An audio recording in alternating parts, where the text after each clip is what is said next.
ইন্নাল হামদালিল্লাহ ওয়াসসালাতু ওয়াসসালামু আলা রাসূলিল্লাহ ওয়া আলা আলিহি ওয়া আসহাবিহি ওয়া মান ওয়ালা। যারা যেখান থেকে দেখছেন সবাইকে জানাই আন্তরিক সালাম। আসসালামু আলাইকুম ওয়া রাহমাতুল্লাহি ওয়া বারাকাতুহু। খারেজিদের একটি দল একবার ইমামে আজমের দরবারে এসে বলেছিল, মসজিদের দরজায় দুটি জানাজা এসে হাজির হয়েছে। একটি হলো এক মদ্যপায়ীর, যে অধিক মদ্যপানের কারণে শ্বাসরুদ্ধ হয়ে মারা গেছে। আরেকটি হলো এক বেবিচারিণীর, যে গর্ভধারণের ভয়ে আত্মহত্যা করেছে। ইমামে আজম রহমতুল্লাহ আলাই তাদের ইন্টেনশন বুঝতে পেরে তাদেরকে জিজ্ঞেস করলেন, এরা কোন ধর্ম বা গোষ্ঠীর সাথে সম্পর্কযুক্ত ছিল? এরা কি ইয়াহুদি? বলা হলো না। তাহলে তিনি বললেন, তারা কি খ্রিস্টান? বলা হলো না। তারপর তিনি বললেন, তাহলে কি তারা অগ্নিপূজারক? বলা হলো না। তিনি জিজ্ঞেস করলেন, সবশেষে তাদের সম্পর্কে কোন দিনের সম্পর্ক ছিল? তখন তারা বলল, লা ইলাহা ইল্লাল্লাহু মুহাম্মাদুর রাসূলুল্লাহ মিল্লাতের সাথে তাদের সম্পর্ক ছিল। ইমামে আবু হানিফা রহমতুল্লাহ আলাই তাদেরকে আবারও জিজ্ঞেস করলেন, তাহলে বলুন, কালেমা তৈয়বার শাহাদাত কি? ইমানের 1/3 নাকি 1/4 নাকি 1/5? তারা বলল, ইমান বিভিন্ন ভাগে ভাগ করা যায় না।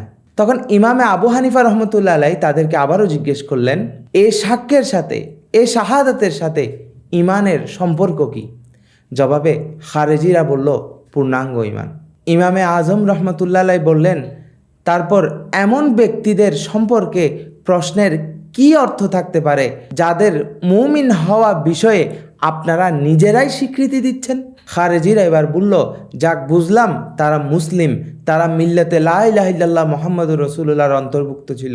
তবে আমাদেরকে বলুন, এরা কি জান্নাতি নাকি জাহান্নামী? তখন ইমামে আজম রহমতুল্লাহ আলাই বললেন, আমি তাদের বিষয়ে সে কথাই বলবো যা হযরত ইব্রাহিম আলাইহিস সালাম এদের চেয়েও আরও গুরুতর অপরাধী সম্প্রদায়ের ব্যাপারে বলেছিলেন। পবিত্র কোরআনে আল্লাহ তাআলা ইরশাদ করছেন, ফামান তাবিআনি ফাইন্নাহু মিন্নি ওয়ামান আসানি ফাইন্নাকা গফুরুর রহিম।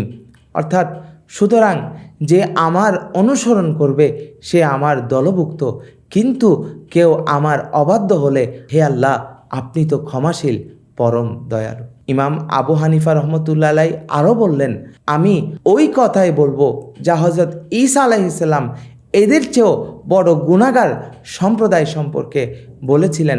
হযরত ঈসা আলাইহিস সালাম বলেছিলেন, আল্লাহ পাক ইরশাদ করছেন, ইন তুআযিবহুম ফাইন্নাহুম ইবাদুকা ওয়া ইন তাগফির লাহুম ফাইন্নাকা আনতাল আজিজুল হাকিম।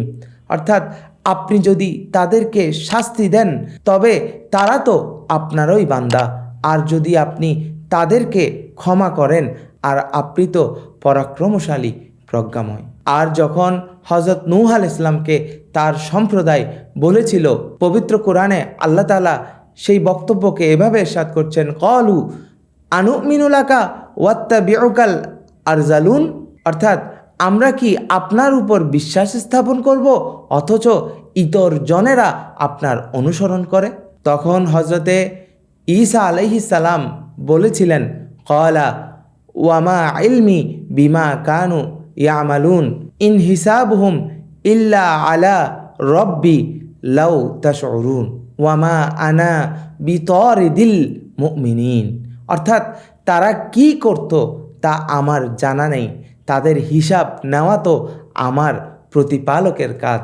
যদি তোমরা বুঝতে, মুমিনদের তাড়িয়ে দেয়া আমার কাজ নয়। ইমামে আজম আবু হানিফা রহমতুল্লাহ আলাই এখানেই থেমে থাকেননি। তিনি আরও বললেন, আমি হযরত নূহ আলাইহিস সালামের কথারই পুনরাবৃত্তি করব।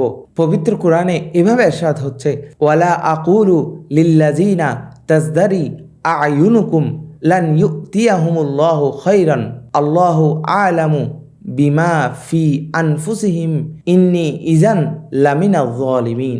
অর্থাৎ তোমাদের দৃষ্টিতে যারা হেয় তাদের সম্পর্কে আমি এমন কথা বলি না যে আল্লাহ তাআলা তাদেরকে কখনোই মঙ্গল দান করবেন না। তাদের অন্তরে যা আছে তা আল্লাহ তাআলা সম্যক অবগত।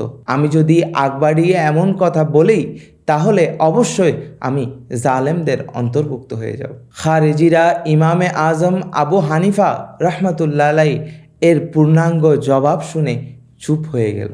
অতি দুঃখের সাথে বলতে হয়, আজকের জেনারেশনের অনেক সন্তানরাই তাদের নিজেদের অজান্তে খারেজি মানসিকতার দিকে ধাবিত হচ্ছে, অথচ আমাদের ইমাম সালাফ সালেহিনগণ খারেজিয়ত থেকে আমাদের ইমান আকিদাকে হেফাজত করার জন্য কত ইলমি বাহাস লড়াই সংগ্রাম করেছেন। দিন আমরা কিভাবে পেয়েছি, কাদের মাধ্যমে পেয়েছি তা সম্পর্কে পড়াশোনা না থাকায় আজ আমরা আমাদের ভাইয়েরা খারেজিয়তের খপ্পরে পড়ে যাচ্ছি। আল্লাহ তাআলা আমাদের ইমানকে হেফাজত করুক, আমিন। ওয়াখির দাওয়ানা আনিল হামদুলিল্লাহি রাব্বিল আলামিন। আসসালামু আলাইকুম ওয়া রাহমাতুল্লাহি ওয়া বারাকাতুহু।